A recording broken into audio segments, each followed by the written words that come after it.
La termorregulación es un proceso natural del cuerpo cuyos mecanismos participan en la homeostasis de las funciones vitales.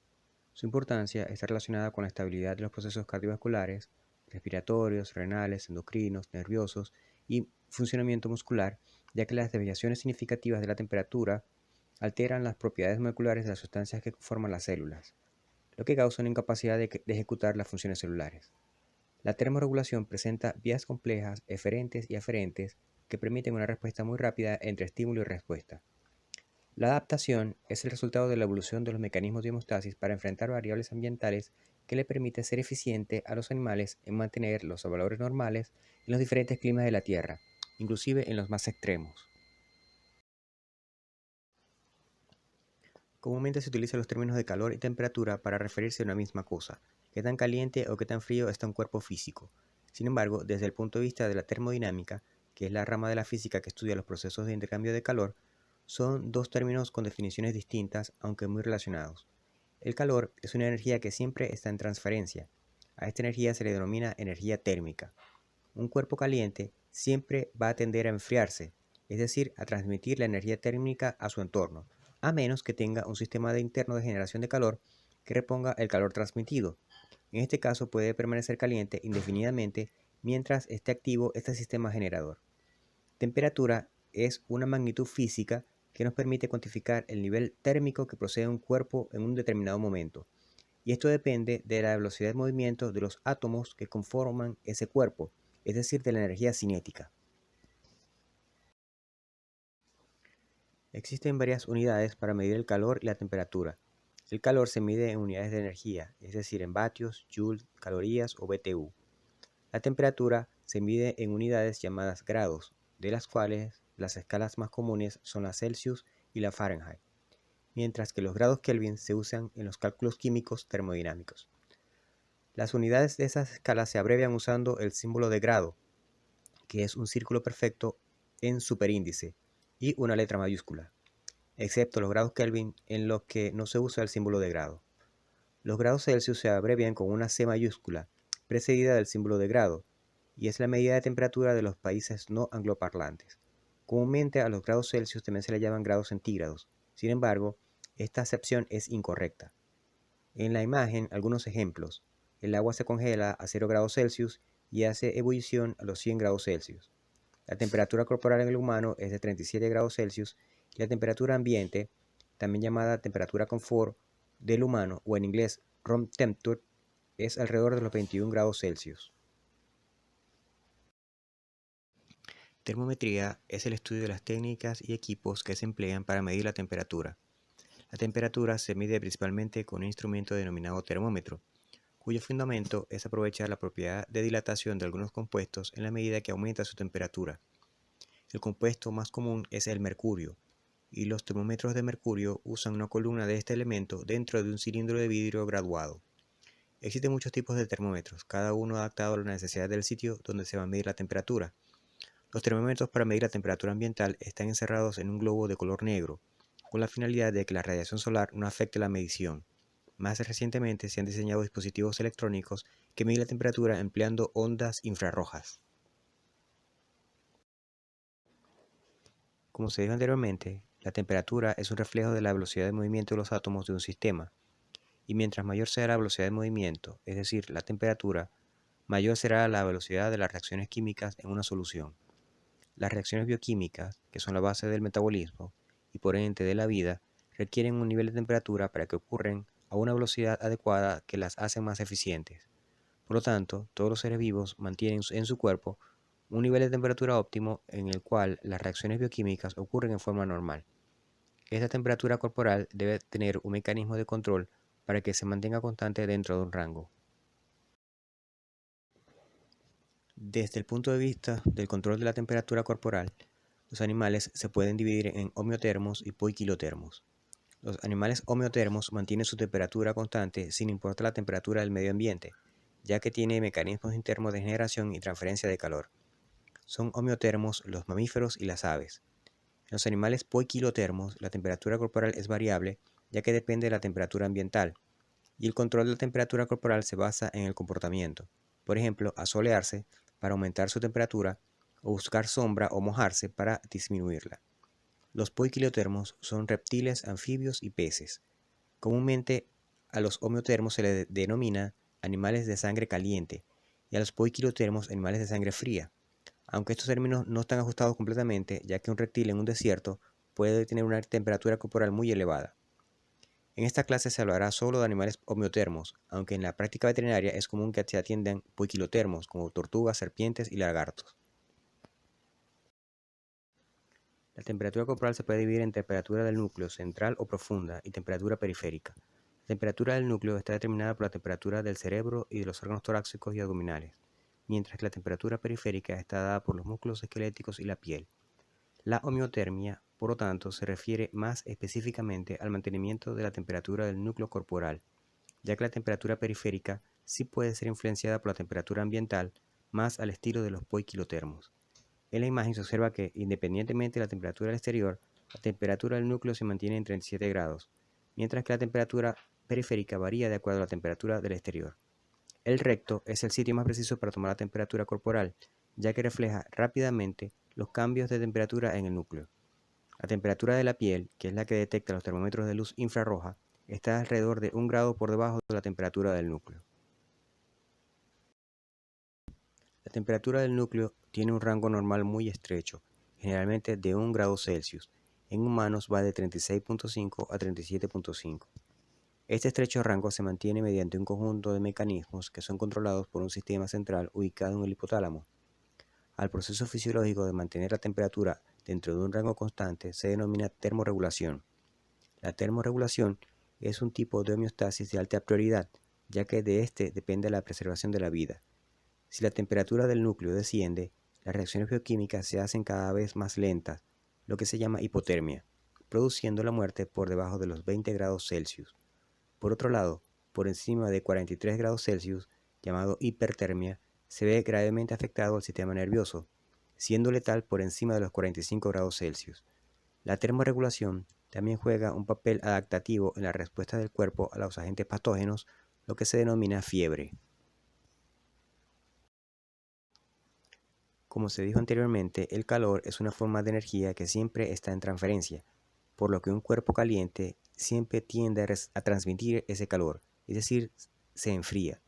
El calor transferido siempre es recibido por un cuerpo más frío y por lo tanto este segundo cuerpo se calienta. La transferencia de calor se detiene cuando ambos cuerpos obtienen la misma temperatura. Por consiguiente, para que exista una transferencia de energía térmica, debe haber un cuerpo caliente que emite el calor y un cuerpo frío que reciba el calor. Esta circunstancia se denomina gradiente térmico.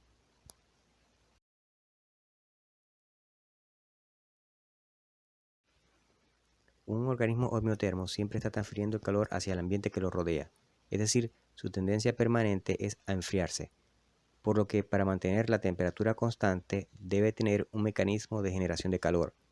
Sin embargo, la excesiva generación de calor produce hipertermia, por lo que también existen mecanismos para controlar la transferencia de calor o disipación de calor.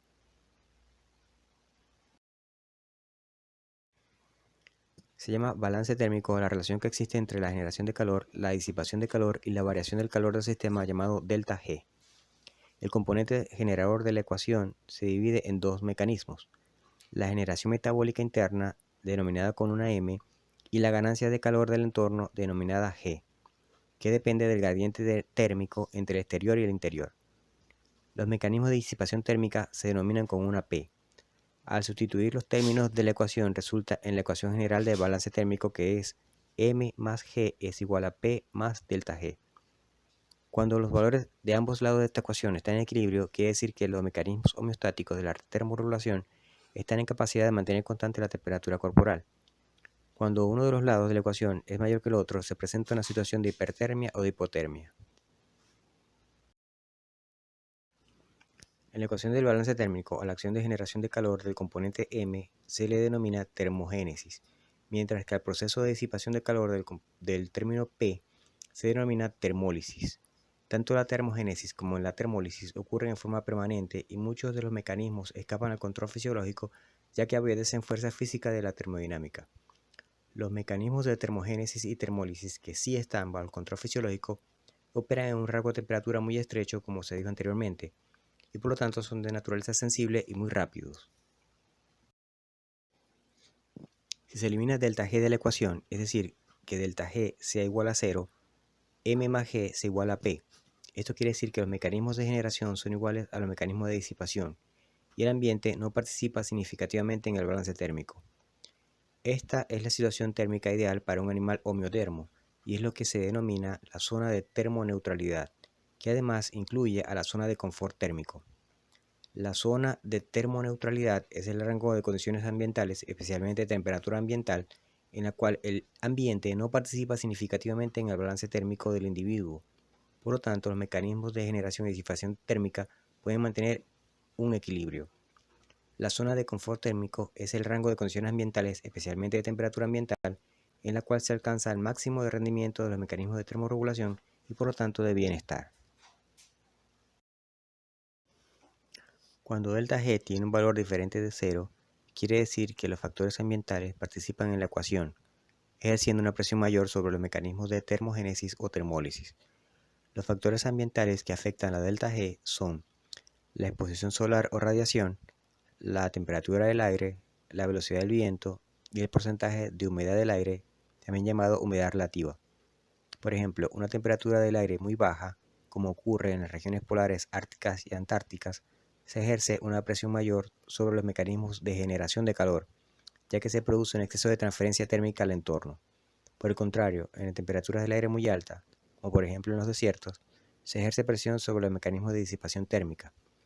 Para sobrevivir en cualquier ambiente, los animales homeotermos deben tener equilibrio térmico, ya que el desequilibrio produce la hipotermia o la hipertermia y esto puede llevar a la muerte. Los animales homeotermos que habitan en zonas de climas extremos tienen adaptaciones evolutivas que le permiten cancelar el delta G de la ecuación y mantener un equilibrio térmico aún en esas condiciones de frío o calor extremo. Por ejemplo, una capa gruesa de grasa y pelaje abundante para temperaturas gélidas o la abundancia de glándulas sudoríparas en climas calientes. Esto se denomina adaptación y se describirá más adelante. En este gráfico se muestra el comportamiento de la ecuación de balance térmico en los animales homeotermos. Como se dijo anteriormente, en la zona de confort térmico se alcanza el máximo rendimiento de los mecanismos de termorregulación y hay bienestar animal. En este gráfico está representada entre las letras A y A'. Esta zona está incluida dentro de la zona termoneutral, en la cual el ambiente no influye significativamente en los mecanismos de termorregulación. En este gráfico, entre las letras B y B'. En estas zonas hay dos características principales. Primero, que la temperatura del núcleo corporal se mantiene constante. Y segundo, que la generación de calor no sufre variación significativa. Cuando la temperatura ambiental disminuye por debajo de la zona de confort, se produce estrés por frío y se establece una presión sobre los mecanismos de termogénesis. El incremento de los mecanismos de termogénesis se denomina calor suplementario termorregulatorio. Este calor suplementario se comienza a producir a partir de la temperatura crítica inferior y su intensidad va en aumento proporcionalmente a la disminución de temperatura ambiental. La termogénesis es efectiva en mantener la temperatura del núcleo corporal hasta una temperatura límite llamado límite de hipotermia, a partir del cual si la temperatura ambiental sigue disminuyendo, se llega a la temperatura mínima letal.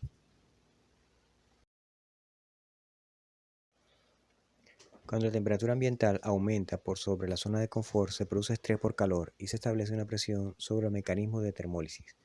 Los mecanismos de termólisis son menos eficientes para mantener constante la temperatura del núcleo corporal a partir de la temperatura crítica superior, por lo que a partir de este límite se establece hipertermia. El aumento de la producción de calor en esta parte del gráfico es consecuencia de la ganancia. Las altas temperaturas ambientales hacen que la ganancia aumente, ya que sigue un gradiente térmico, y en este caso está invertido, es decir, está más caliente en el exterior que en el cuerpo. Si la temperatura ambiental sigue aumentando, se llega a la temperatura letal superior. El calor es indicativo de la presencia de vida. Una propiedad de los organismos vivos es la capacidad de transformación de la energía en trabajo biológico con lo que realizan las funciones vitales. Todas las funciones metabólicas que conllevan uso de energía son exotérmicas, es decir, siempre generan calor al producirse. La termogénesis es permanente y puede dividirse en 5 tipos de generación: calor generado por los procesos vitales, calor generado por el metabolismo alimentario, calor generado por la actividad muscular, calor generado por los procesos productivos y calor suplementario generado por los procesos de termorregulación. El metabolismo de los procesos vitales utiliza energía en forma de ATP para muchas de sus reacciones bioquímicas. Sin embargo, aproximadamente el 60% de la energía almacenada en los enlaces de alta energía del ATP se pierde en forma de calor durante el proceso de hidrólisis. Este calor constituye gran parte del calor generado en el núcleo corporal. Parte de la energía de los alimentos que se ingieren se utiliza para mantener la temperatura del núcleo corporal, ya que mucha de la energía derivada de los alimentos se libera en forma de calor.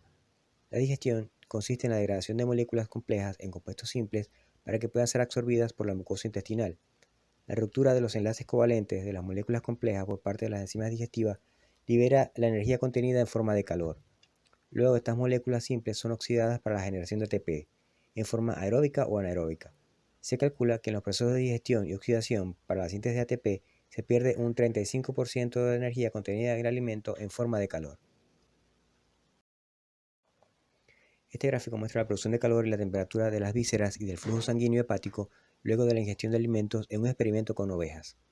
Esta barra representa la ingestión de alimentos y puede observarse cómo aumenta la producción de calor en las vísceras abdominales durante el proceso de digestión. Estas líneas representan la temperatura de las vísceras y la sangre hepática, evidenciando que el calor producido en el proceso de digestión es transmitido hacia el flujo sanguíneo hepático mediante un proceso físico llamado conducción, del que se hablará más adelante. La fermentación bacteriana en el rumen es un proceso metabólico muy ineficiente energéticamente, por lo que se pierde mucha energía en forma de calor. En estado de confort y reposo, aproximadamente el 65% de la generación de calor ocurre como resultado de los procesos vitales de los órganos internos y 16% de la actividad en el sistema nervioso, mientras que el 18% se genera en los músculos y la piel. Durante la actividad muscular intensa como el ejercicio, la producción de calor corporal aumenta considerablemente, siendo el músculo responsable de casi el 90% de esta generación.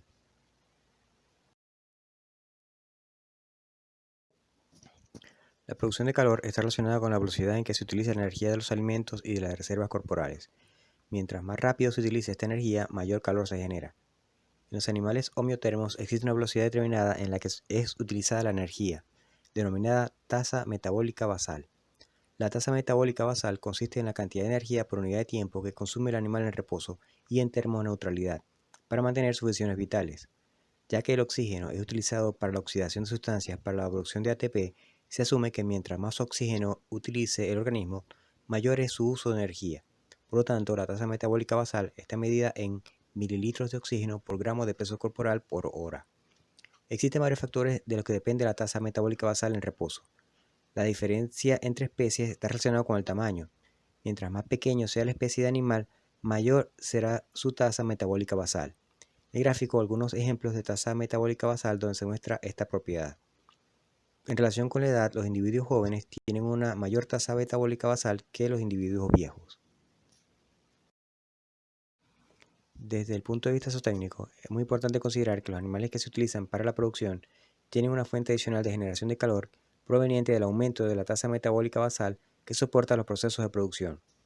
La producción de leche, huevos, la gestación y la producción de carne, es decir, el crecimiento, son procesos exotérmicos, ya que para cumplirlos el organismo animal debe aumentar su tasa metabólica basal. Es decir, utilizan mayor cantidad de energía por unidad de tiempo y por consiguiente generan mayor cantidad de calor. Por lo tanto, un animal en producción tiene una zona de termoneutralidad diferente a un animal que no está en producción, ya que en la producción los mecanismos de disipación térmica tienen una mayor presión. Para generar el calor suplementario termorregulatorio, el hipotálamo también utiliza el aumento de la tasa metabólica basal, como se escribirá más adelante. El calor producido en el núcleo corporal y en el resto de las células es transmitido a la sangre desde donde es transportado hacia la piel, donde se realizará el intercambio de calor con el exterior, es decir, la termólisis. Los mecanismos de termólisis se pueden dividir en dos tipos, mecanismos evaporativos y mecanismos no evaporativos. Los mecanismos evaporativos, como su nombre lo dice, aprovechan la propiedad endotérmica de la evaporación del agua para disipar calor. Es decir, el agua, al transformarse en vapor, absorbe el calor presente en la superficie corporal donde se vaporiza, enfriándola.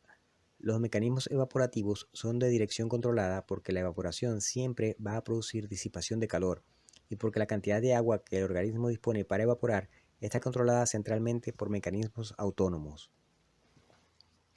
La superficie de evaporación puede ser la piel, en cuyo caso el agua proviene de la sudoración, o el agua puede estar depositada en la mucosa de las vías respiratorias y la cavidad oral, y para aumentar la evaporación el animal aumenta su frecuencia respiratoria o polipnea y la salivación en un mecanismo que se denomina jadeo polipneico.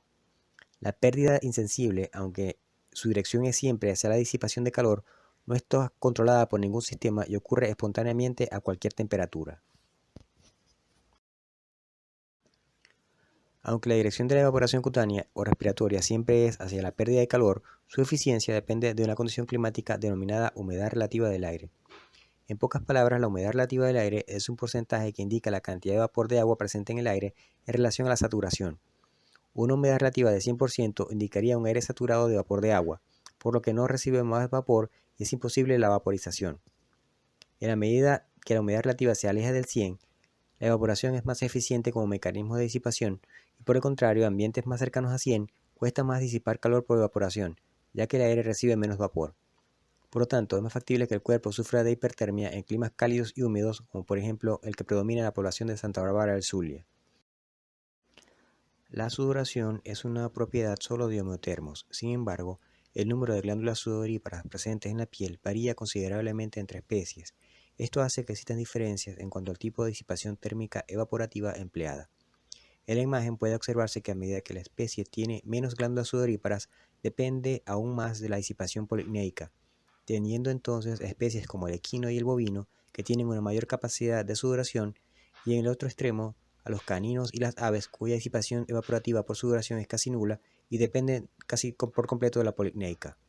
En un lugar intermedio se encuentran los ovinos, caprinos y felinos. Los mecanismos no evaporativos son de dirección no controlada debido a que obedecen siempre a un gradiente térmico. Estos no son mecanismos fisiológicos, sino que son fenómenos termodinámicos aplicables a cualquier intercambio de calor, tanto biológico como no biológico. Sirven como mecanismos de termólisis cuando la temperatura ambiental es menor a la temperatura corporal, es decir, un gradiente térmico hacia el exterior. Sin embargo, cuando la temperatura exterior es mayor que la temperatura corporal, estos mismos mecanismos funcionan como ganancia.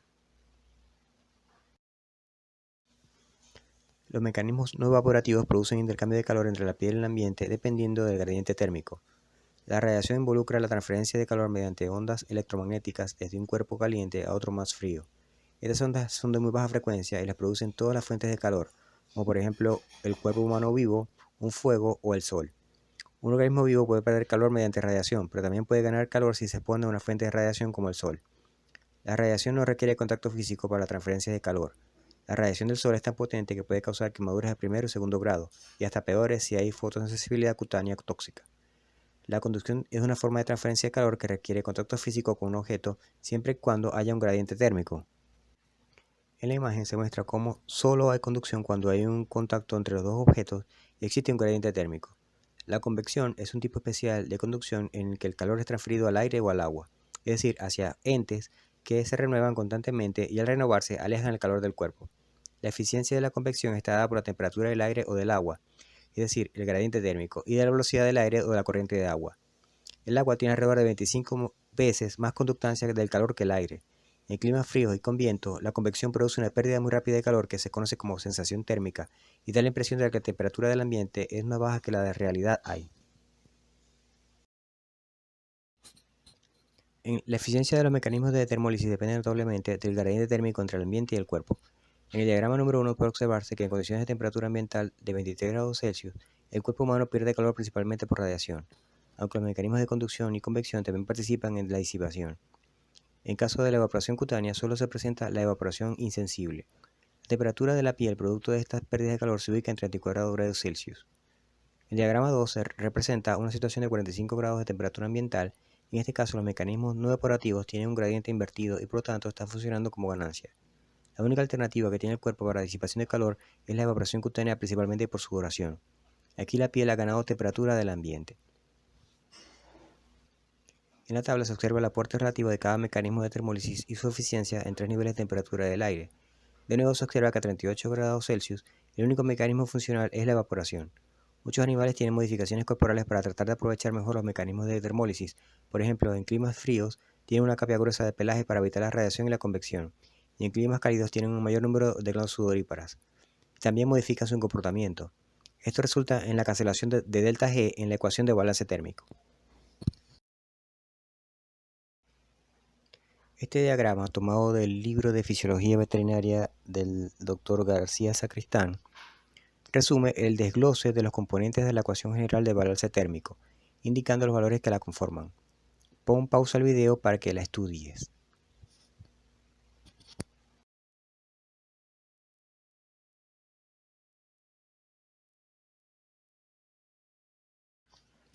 En la regulación de la temperatura central o del núcleo intervienen mecanismos fisiológicos de corto plazo y mediano plazo.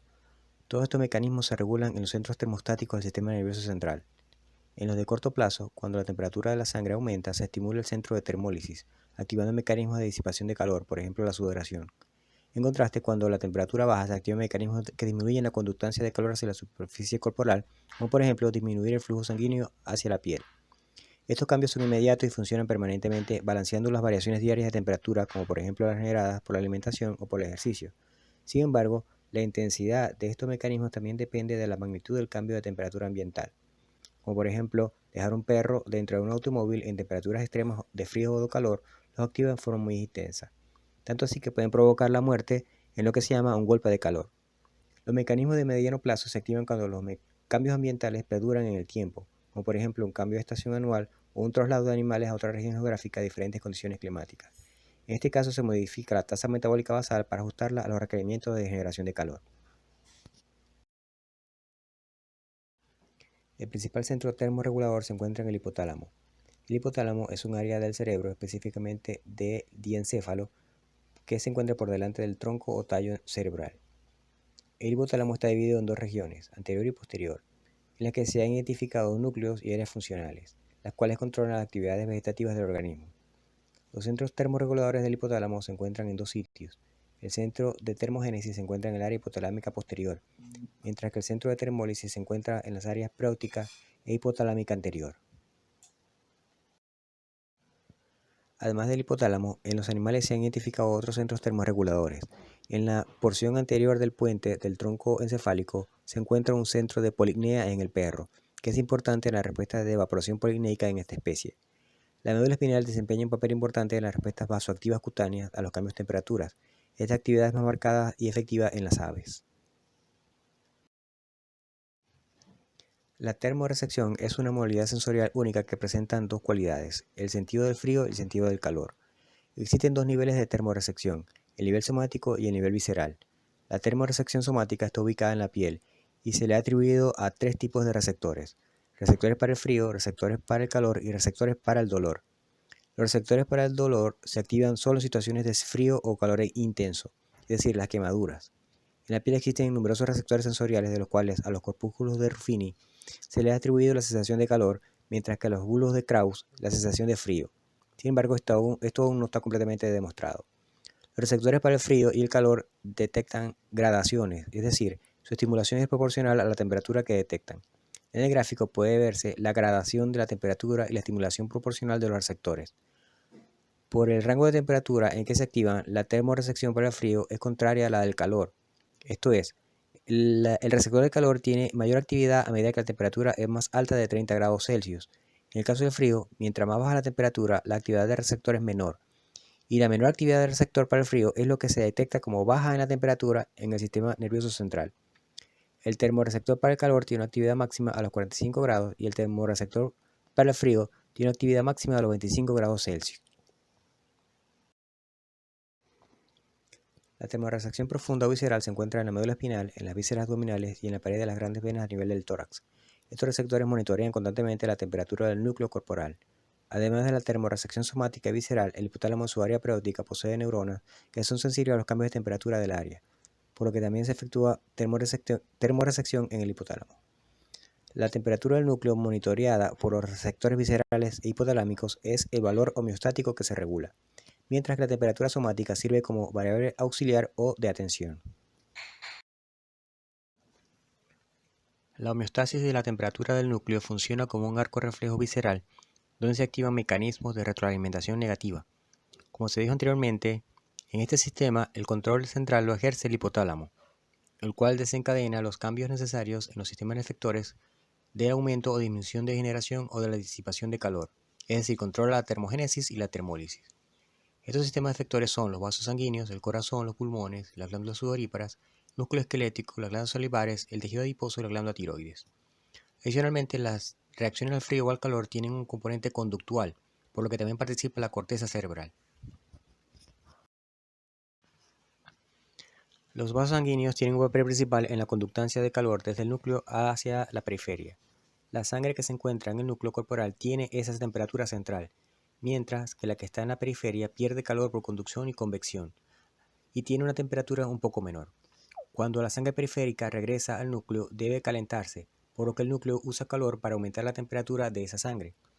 En caso de altas temperaturas ambientales, el núcleo corre riesgo de hipertermia, por lo que los vasos sanguíneos son los encargados de conducir el exceso de calor hacia la periferia mediante la sangre. Los vasos sanguíneos están bajo el control del sistema simpático, el cual controla la cantidad de sangre que entra en el contacto con la piel y por lo tanto controla la pérdida de calor. En caso de alta temperatura ambiental, los vasos sanguíneos aumentan la conductancia hacia el exterior mediante vasodilatación periférica. Por el contrario, en caso de baja temperatura ambiental, se disminuye la conductancia de calor al producir vasoconstricción. Las glándulas sudoríparas son básicamente órganos termorreguladores, pero también tienen funciones excretoras, dermoprotectoras y antimicrobianas. La sudoración está bajo el control del sistema simpático, aunque son las únicas neuronas de ese sistema que son colinérgicas muscarínicas. Existe una sudoración que no se estimula por vía nerviosa, que sí es adrenérgica, producto de la adrenalina circulante en sangre, pero no tiene que ver con la termorregulación. La sudoración termorreguladora se produce como respuesta al aumento de la temperatura del núcleo central, bien sea por ganancia de calor o por generación de calor, como por ejemplo en el ejercicio.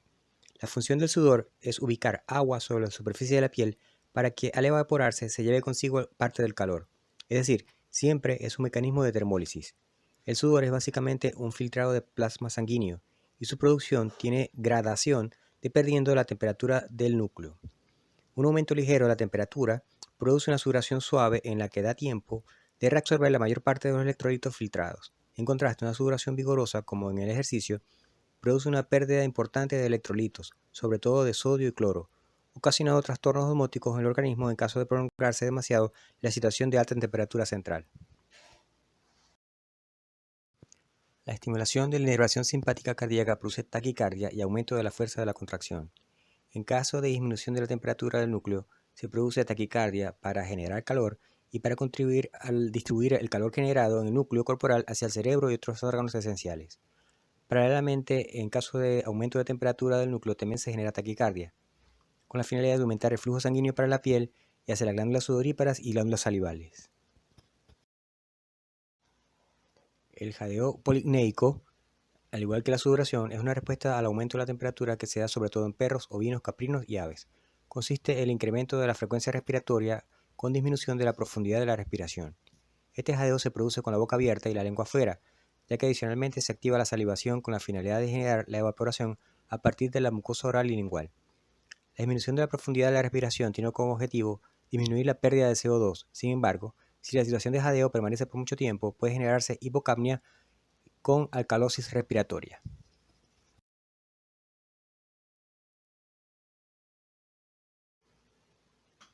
En caso de disminución de la temperatura central, se activan mecanismos de generación térmica, de los cuales pueden ser de corto o mediano plazo. La contracción muscular genera una gran cantidad de calor, por lo que a corto plazo el aumento del tono muscular sirve como mecanismo de termogénesis. El mecanismo autónomo de aumento del tono muscular se denomina tremor, escalofrío o tiritona, y consiste en un temblor incontrolable de los músculos con el objetivo de que consuman ATP y generen calor metabólico. El músculo piloerector de inervación simpática se contrae con la finalidad de levantar los pelos de la piel, movilizando la capa de aire entre el cuerpo y el ambiente, minimizando la convección y la pérdida evaporativa insensible.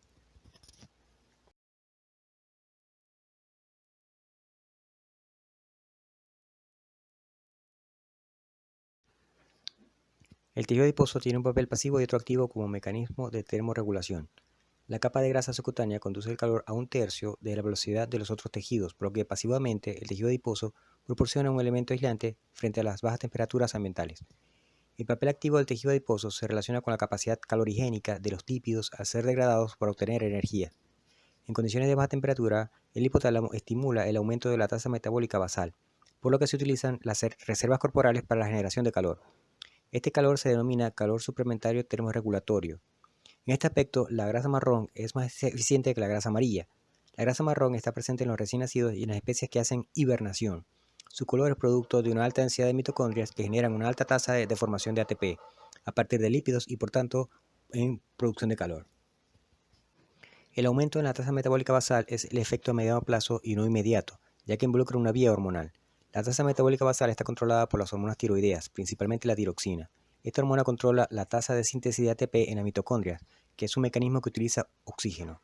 Un aumento de la tasa metabólica basal es calorigénica, ya que requiere movilización y degradación de las reservas corporales de grasa y de glucógeno para la formación de ATP, y se mide mediante el uso de oxígeno por parte del organismo. El hipotálamo controla la liberación de las hormonas tiroideas, por lo que controla el nivel de la tasa metabólica basal. Hasta ahora se ha hablado de la termorregulación refleja en la cual no interviene la conciencia, por lo que puede darse aun cuando se duerme o cuando se está inconsciente. La termorregulación conductual puede darse ante la presencia de estímulos térmicos o antes de que estos se presenten, ya que el animal puede usar aprendizajes previos de situaciones en las que perdió el confort térmico. Algunas conductas termorregulatorias para contrarrestar las bajas temperaturas son posturas corporales con miembros en aducción, agrupamiento y aglomeración de individuos, mayor consumo voluntario de sustratos metabólicos, se alejan lo posible del viento y evita mojarse. En contraste, la conducta termorregulatoria para el aumento de temperatura involucra buscar la sombra, aumento del consumo del agua, buscar estar mojado, disminuye el consumo de sustratos energéticos, postura con miembros en abducción y con la boca abierta. En casos de muy alta temperatura, los animales entran en un estado catatónico y no responden a estímulos. Este diagrama representativo muestra los tres niveles de actuación de la termorregulación: el nivel de termorrecepción, el nivel central integrador y el nivel efector. Pon pausa al video para que lo estudies.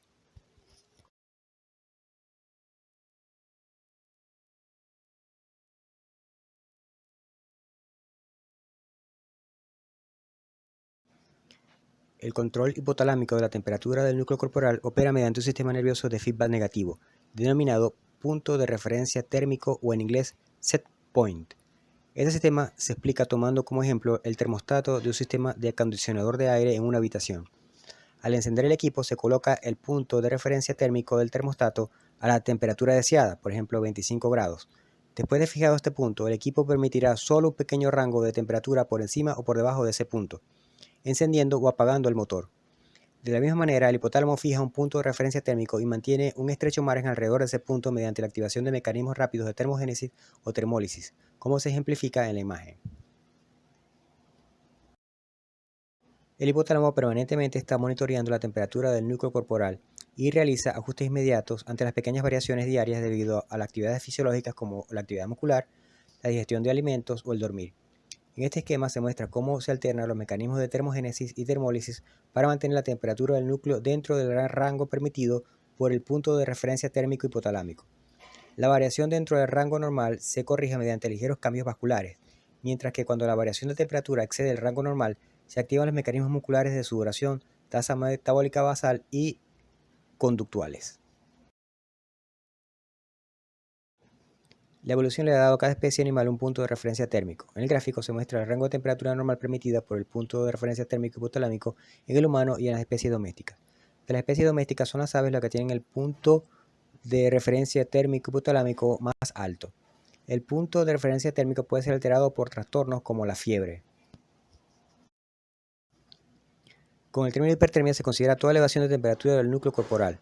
La fiebre o pirexia es un tipo de hipertermia que se produce cuando el hipotálamo ajusta el punto de referencia térmico a un nivel de temperatura más alto. Es decir, que la hipertermia de la fiebre es generada desde el interior del cuerpo por los mecanismos de termogénesis activados por el hipotálamo. Este ajuste hipotalámico es consecuencia de la acción de sustancias generadas en el organismo como respuesta a una infección microbiana y tiene con finalidad cambiar el ambiente térmico para que sea favorable a la multiplicación de esos microbios. Todas las sustancias que generan un aumento en el punto de referencia térmico provocando la hipertermia se denomina pirógeno. Los pirógenos exógenos son todas sustancias exógenas que producen la generación de pirógenos endógenos. Entre los pirógenos exógenos están las toxinas bacterianas y algunos fármacos como son los anestésicos. Los pirógenos endógenos los producen ciertas células del organismo de origen linfático y son los que actúan sobre el hipotálamo. Entre los pirógenos endógenos están la interleuquina 1 y la interleuquina 2. Los pirógenos endógenos inducen al hipotálamo a liberar prostaglandina E2 internamente, la cual es el mediador químico del ajuste del punto de referencia térmico. Es por eso que los inhibidores de la prostaglandina, como el acetaminofén, producen el restablecimiento del punto de referencia térmico a nivel normal, es decir, que son antipiréticos. El golpe de calor resulta de una incapacidad de los mecanismos de termólisis de disipar calor debido a condiciones ambientales muy extremas y de larga acción, como alta temperatura y alta humedad relativa. La falla de los mecanismos de termólisis terminan por permitir un aumento de la temperatura del núcleo corporal, aunque el hipotálamo sigue generando cambios extremos en la dinámica vascular.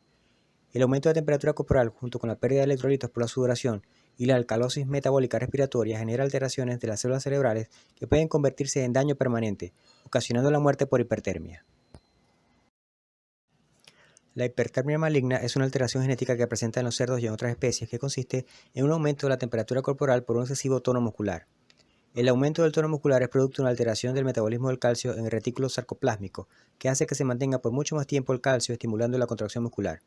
Esta alteración es de origen genético y tiene como desencadenante el estrés causado por situaciones extremas como ruidos fuertes o transporte. Como resultado se produce un exceso de la termogénesis muscular que los mecanismos de termólisis son insuficientes para disipar y por lo tanto se genera una hipertermia de origen endógeno.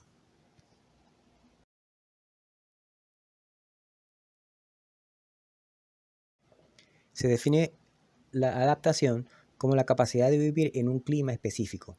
La principal característica de un animal que está adaptado es la capacidad de reproducirse y perpetuar la especie en ese clima.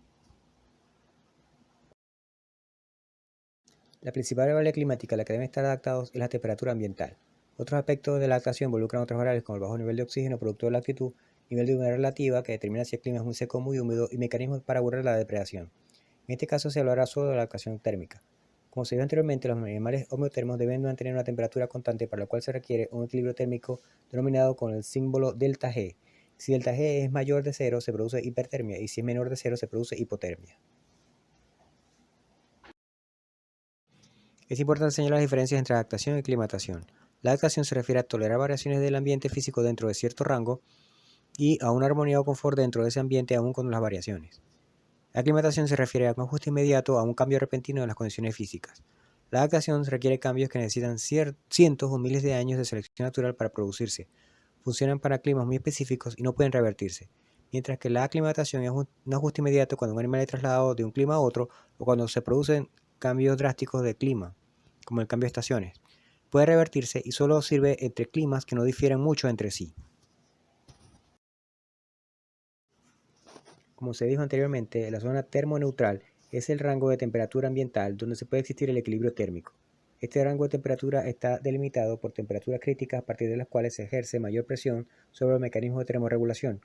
Estas temperaturas críticas se denominan temperatura crítica inferior y temperatura crítica superior. En el gráfico puede observar las temperaturas críticas para varios animales. Se debe notar que para cada especie, inclusive dentro de una misma especie, existen diferencias en el establecimiento de las temperaturas críticas. Se llama termotolerancia al nivel de temperatura donde se encuentra la zona termoneutral de un animal. Por ejemplo, puede verse que la termotolerancia de los becerros es diferente a la termotolerancia de la vaca, ya que el rango de temperatura de la zona termoneutral es diferente, siendo el becerro menos termotolerante al frío y más termotolerante al calor que la vaca. La termotolerancia le permite al animal ejercer sus actividades fisiológicas vitales generadoras de calor y mantener un equilibrio térmico en el clima específico donde vive. Entonces, en la zona de termotolerancia se alcanza el equilibrio térmico con un mínimo de gasto y esfuerzo. Y la termotolerancia está condicionada por la estrategia de adaptación. Por lo tanto, hay termotolerancia para climas fríos y termotolerancia para climas cálidos.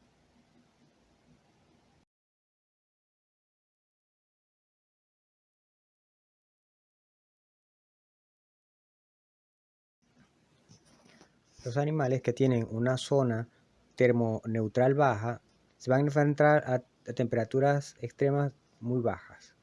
Por lo tanto, tienen mecanismos para enfrentar la pérdida de calor, como son el aislamiento tisular, como una piel muy gruesa, una capa de grasa muy gruesa en el tejido subcutáneo y un eficiente mecanismo de redirección vascular en la piel.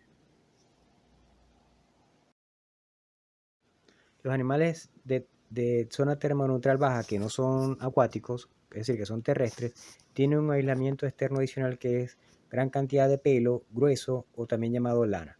También tienen unos hábitos alimenticios dirigidos hacia el alto consumo de energía porque mantienen una alta tasa metabólica basal. Los animales de una zona termoneutral alta, por el contrario, tienen que generar bajo calor metabólico, por lo tanto, tienen una tasa metabólica basal menor. Tienen un aumento del número de glándulas sudoríparas y también esas glándulas sudoríparas son más grandes. Y tienen grasas y tejidos subcutáneos adaptados para la ausencia de agua. El caso muy clásico es el del dromedario o camello que tiene una joroba llena de grasa de la cual puede obtener agua en forma metabólicamente.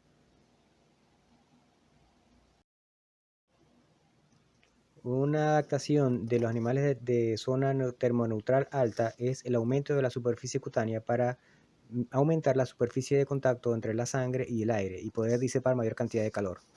Aparte de eso tienen una capa de pelo que es más corto y de colores claros, de tal manera que puedan reflejar la luz solar y además de que pueden tener una piel pigmentada muy oscura que le permite tener un filtro ultravioleta contra la radiación solar.